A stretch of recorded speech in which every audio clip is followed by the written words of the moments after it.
दोस्तों बीपीएससी के द्वारा शिक्षक भर्ती की प्रक्रिया कराई जा चुकी है और अभी डॉक्यूमेंट वेरिफिकेशन की प्रक्रिया चल रही थी, लेकिन कुछ लोगों के द्वारा इस प्रक्रिया को रोकने का प्रयास किया गया और डॉक्यूमेंट वेरिफिकेशन की प्रक्रिया रुक गई थी। इस संबंध में यहाँ पर कुछ समाचार पत्रों में खबरें हैं, उसको लेकर के यहाँ पर आपके लिए जानना जरूरी है।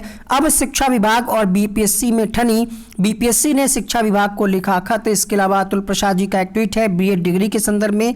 ये कंप्लीट जानकारी के लिए वीडियो को शुरुआत से अंत तक देखिएगा। यहाँ पर आप देख पा रहे होंगे कागजात सत्यापन में शिक्षकों की तैनाती का मुद्दा, शिक्षा विभाग की अब बीपीएससी से तकरार।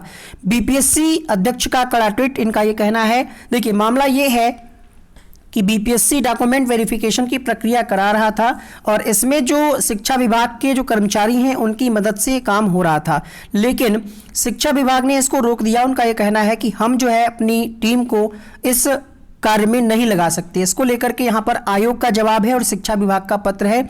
आयोग का कहना है कि आयोग ने अपने पत्र में स्पष्ट किया है कि सत्यापन कार्य बीपीएससी का आंतरिक मामला है। बीपीएससी शिक्षा विभाग या राज्य सरकार के अधीन नहीं है। ये स्पष्ट ना हो सके तो इसके लिए संविधान का अध्ययन कर लिया जाए। कड़ा रुख है यहाँ पर, क्योंकि यहाँ पर बीपीएससी के चेयरमैन एकदम निष्पक्ष तरीके से काम कर रहे हैं बिना किसी दबाव के। आयोग की आंतरिक प्रक्रिया के औचित्य पर प्रश्न चिन्ह खड़ा करना या किसी प्रकार का हस्तक्षेप करना और दबाव डालने का प्रयास करना असंवैधानिक, अनुचित और अस्वीकार्य है। शिक्षा विभाग का क्या कहना है? माध्यमिक शिक्षा निदेशक ने बीपीएससी के सचिव को पत्र भेजकर शिक्षा विभाग के कर्मचारियों, अधिकारियों, शिक्षकों को प्रमाण पत्र सत्यापन कार्य से अलग करने का आग्रह किया था। कहा था कि इस बाबत प्रतिनियुक्त किसी भी स्थिति में स्वीकार्य नहीं है, अविलंब उन्हें मुक्त किया जाए। उसके बाद बुधवार को मुख्य सचिव ने सभी डीएम को पत्र लिखकर भेजकर शिक्षा विभाग के अफसरों, शिक्षकों को सत्यापन कार्य से अलग करने को कहा था। कहने का मतलब यह है, शिक्षा विभाग ये चाहता है कि जो उनके अधिकारी कर्मचारी हैं वो इस प्रक्रिया में सहयोग ना करें। अब यहाँ पर बीपीएससी के जो चेयरमैन है अतुल प्रसाद, इनका सख्त रुख है। ट्वीट करके इन्होंने कहा कि सरकार अपने अधिकारियों को प्रतिनियुक्त करती है और बाद में उन्हें बदल देती है, हमें इससे कोई चिंता नहीं होती। बिना नाम लिए विभाग के अपर मुख्य सचिव के पाठक को निशाने पर लेते हुए आगे लिखा, लेकिन ऐसे तत्व जो टीआरई-डीवी यानी जो आपके शिक्षक भर्ती परीक्षा प्रमाण पत्र सत्यापन रद्द कराने की कोशिश कर रहे हैं, उन्हें और ज्यादा कोशिश करनी चाहिए। इन्होंने ये भी कहा कि सत्यापन जारी रहेगा, किसी भी प्रकार का उस पर रोक नहीं होगा। शिक्षा विभाग और बीपीएससी की ठन गई है। माध्यमिक शिक्षा निदेशक कन्हैया प्रसाद श्रीवास्तव ने मंगलवार को बीपीएससी को पत्र लिख करके शिक्षक अभ्यर्थियों के प्रमाण पत्रों की जांच में शिक्षकों और शिक्षा विभाग के अधिकारियों की तैनाती पर आपत्ति जताई। क्या कहेंगे आप इन महान व्यक्ति के बारे में जो इतनी अच्छी तरीके से इन्होंने परीक्षा कराई और सारा काम कर रहे हैं और एक तरीके से ये अभ्यर्थियों के फेवर में काम कर रहे हैं। इन्होंने डॉक्यूमेंट वेरिफिकेशन की प्रक्रिया पहले क्यों शुरू की? आप जानते हैं, बहुत सारे लोगों को ये लग रहा होगा कि फर्जी में पहले करा रहे हैं। इससे ये होगा कि डॉक्यूमेंट वेरिफिकेशन जब पहले ही हो जाएगा तो कोई फर्जी कैंडिडेट अगर होता भी है तो पहले ही छट जाएगा, अर्थात सीट कोई खाली नहीं रह जाएगी। कई केसेस में ये देखा गया है कि लोग चयन हो जाता है, उसके बाद जब डॉक्यूमेंट वेरिफिकेशन की प्रक्रिया होती है तब अगर उनको हटाना पड़ता है तो वो सीट खाली रह जाती है ना। तो ये एक अच्छी प्रक्रिया है, इससे अन्य लोगों को भी सीखना चाहिए। बट यहाँ पर जो राज्य सरकार के अधिकारी हैं वो सहयोग नहीं कर रहे हैं। इसके जवाब में शुक्रवार को बीपीएससी के अध्यक्ष अतुल प्रसाद ने तीखी प्रतिक्रिया व्यक्त करते हुए ट्वीट किया। साथ ही आयोग के सचिव की ओर से जवाबी पत्र भेजा गया। आयोग के कार्य में हस्तक्षेप नहीं करने की हिदायत भी शिक्षा विभाग को दी गई है। बीपीएससी ने पत्र लिखने को शिक्षा विभाग की धृष्टता करार दिया है। यही नहीं, भविष्य में ऐसी धृष्टता नहीं करने की चेतावनी भी दी है।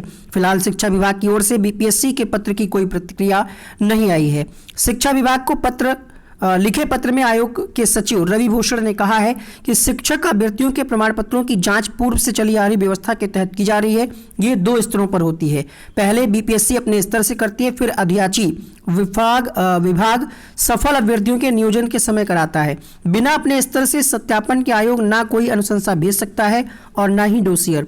सत्यापन कार्य में राज्य सरकार सहयोग करती है। इसके लिए किस विभाग के किस पदाधिकारी और कर्मी की प्रतिनियुक्ति की जाए यह राज्य सरकार का विषय है। इसमें कोई भी आपत्ति या अनुरोध सरकार से किया जाना चाहिए। तो यहाँ पर आप देख पा रहे होंगे लगातार बीपीएससी के जो चेयरमैन हैं वो फेवर में है अभ्यर्थियों के। यहाँ पर बीएड को लेकर के यहाँ पर इन्होंने एक ट्वीट किया है। दूसरी तरफ उन्होंने बीएड अभ्यर्थियों के पूछे गए सवालों का जवाब ट्वीट के जरिए देते हुए कहा कि बीपीएससी अध्यक्ष अतुल प्रसाद ने कहा कि बीएड डिग्री प्रमाण पत्र टीटी यानी एस्टेट का जो एग्ज़ाम हो रहा है, एस्टेट से पहले प्राप्त किए गए हों या उसके बाद, ये ऑनलाइन आवेदन प्रणाली से आसानी से निर्धारित किया जा सकता है। टीचर रिक्रूटमेंट उम्मीदवारों को इसके बारे में चिंता करने की आवश्यकता नहीं। कुल मिलाकर के आप देख पा रहे होंगे, जब से ये नोटिफिकेशन आया है तब से कहीं ना कहीं पूरा सहयोग कर रहे हैं। ओएमआर को लेकर के भी इनका ये बयान था कि अगर आपने थोड़ा बहुत मिस्टेक की है तो वो कोशिश करेंगे कि आपका रिजल्ट ना रोके। ठीक है, तो शिक्षा विभाग ने बीपीएससी को पत्र लिखा, बीपीएससी का विभाग को जवाबी पत्र, तो ये चल रहा है। कुल मिलाकर के बीपीएससी जो परीक्षा संस्था ये आपकी परीक्षा करा रही है, ये आपके पक्ष में है, आपके लिए बेहतरीन तरीके से यहाँ पर कार्य कर रही है। सर्टिफिकेट जांच पर शिक्षा विभाग का सवाल, बीपीएससी ने चेताया नियम जाने पत्र न लिखे। और आपको बता दें, जो इसकी चयन प्रक्रिया चल रही है, चयन प्रक्रिया होने के बाद 21 दिनों की एक ट्रेनिंग भी कराई जाएगी। ठीक है, तो ये सारी चीज़ें चल रही हैं यहाँ पर। रिजल्ट के पहले सर्टिफिकेट जांच क्यों? रिजल्ट जारी करने के बाद सर्टिफिकेट जांच होने और गलत पाए जाने की स्थिति में सीट खाली होने की आशंका रहती है। यहाँ पर आप देख पा रहे होंगे।